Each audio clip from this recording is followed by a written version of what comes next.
A Juggler's Tale is a 3D side-scroller that has you play as Abby, a theatre girl and performer who also happens to be a string puppet. Throughout the game's runtime you get to experience all of her highs and lows as she traverses through a beautifully lush world whose charming appearances help hide its hidden dangers.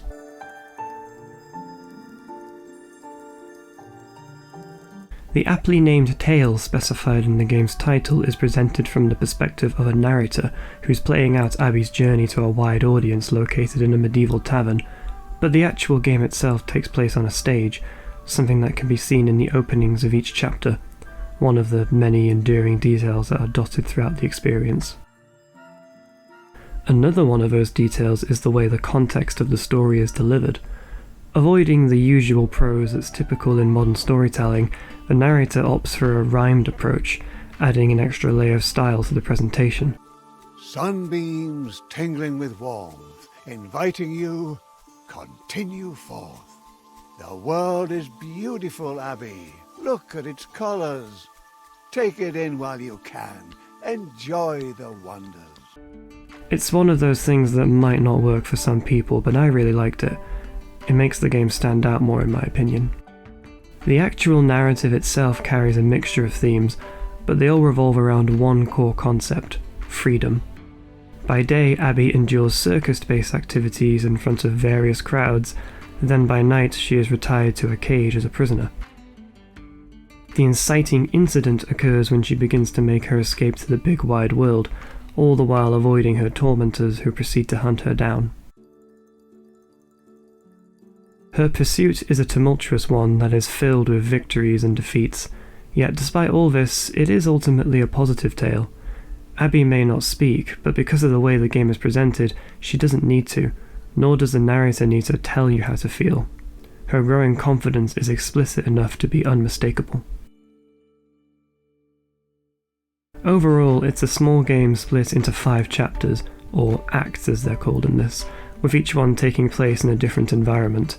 The stakes continuously rise the further you progress, and although things initially appear simple, the story takes turns that you might not expect, which keeps you on your toes.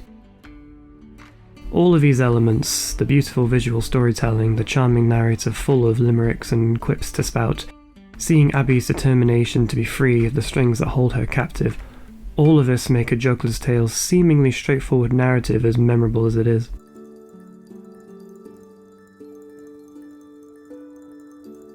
One of the things that immediately caught my eye when playing this game was the fantastic looking level designs. They really are a sight to behold, filled with vibrancy and life, accompanied by a high attention to detail, both in the foreground and in the background. They all use colour to its greatest effect, with levels utilising specific shades to match the mood of the story in that present moment. They're also very dynamic in their atmosphere, with varying weather conditions, as well as human and animal activity present in several areas. Each place you travel to has character. One aspect I really like is that Abby, as well as all the NPCs, have strings attached to them to remind the player that everything they are seeing is taking place in a puppet show. It's a really cool detail that adds to the many visual charms that the game has. As I mentioned before, each chapter is situated in a different location, and there is a notable variety of environments that you can wander through. Despite having a fixed side-on perspective, I never felt particularly constrained since the levels were usually open, being able to see miles into the distance. You could easily spend ages taking screenshots, and there certainly were times where I found myself distracted by my surroundings. It's easy to see the amount of work that went into crafting these landscapes. Even the dark and decrepit locations have a certain awe to them. Not a single one has received less care than the others, and they're all decorated beautifully. The linear nature also helps you avoid getting lost. Putting some of the more complex puzzles aside, it's very difficult to lose track of where you're supposed to go, as, ultimately, you can only move in one direction. It's those puzzles and some of the high-stakes situations that make the levels more in-depth, and that's something I'll get into now.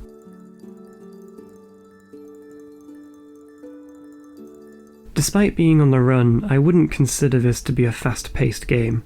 At least, most of the time it isn't. While there are chase sequences present throughout, there are also moments that require a stealthy approach, and others that require you to be investigative and utilise your problem-solving skills. We'll start with the chase sequences though, since those are easier to talk about. These come in different forms. Usually they occur when you are spotted by the hunters, and getting away from them means trying to outmaneuver them. They're pretty linear, as is everything else in the game, but they're also very dramatic, and in some cases challenging too. You never quite know what's going to go wrong, and the curveballs it throws at you definitely keep you on edge. Speaking of tense situations, these are frequent throughout a Juggler's Tale, and they serve as some of the most iconic set pieces in the experience as a whole. Whether you're trying to repel a massive spider with torches, or fighting tooth and nail to get out of a burning building, each chapter has its own standout segment. The quiet periods are worth just as much recognition, however. In terms of stealth, you don't come across many areas that require you to remain hidden, but there will be times where you are surrounded by the hunters searching for you. In order to move past them, you'll need to interact with various parts of the environment. Even though the context of these situations are more or less the same, they all pose their own challenges, and they're all presented differently. They're not overly complex, as the things you need to interact with are marked in red, but you're never told how to use them, so you're given the space to figure things out on your own.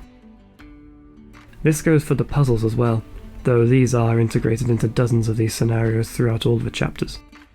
I'd say these are the most challenging aspects of the game, and there were a handful that had me stumped for a bit, especially in some of the boss fights, but they're all engaging nevertheless. So overall, while it isn't a massively comprehensive package, A Juggler's Tale still manages to pack a punch with its varied gameplay mechanics and intriguing puzzles. While certain sections were a bit too vague, the boat sequence in Chapter 4 comes to mind with its awkward controls, the experience as a whole continued to feel refreshing and captivating from start to finish.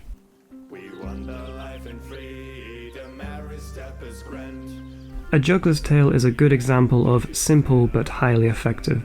Its story isn't groundbreaking, but it's well written and the narrator is nothing short of iconic. Despite being placed on a linear path, the levels are expansive and stunning to look at. I was able to complete it in about 2 hours, which, if I'm being totally honest, doesn't quite justify the price tag it has, but in all fairness, what you're getting is a magnificent and clear labour of love that is full to the brim with charming aesthetic.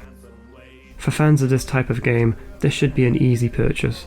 Irregardless, I wholeheartedly recommend it.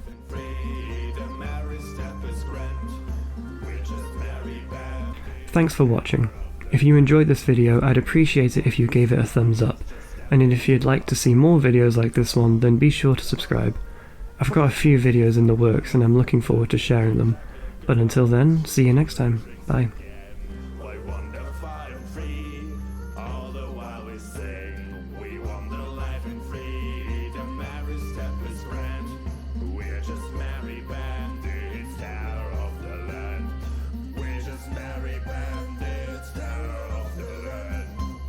When they reached the ruins, it was dark enough for a lamp, and they were all happy enough to stop and set up camp.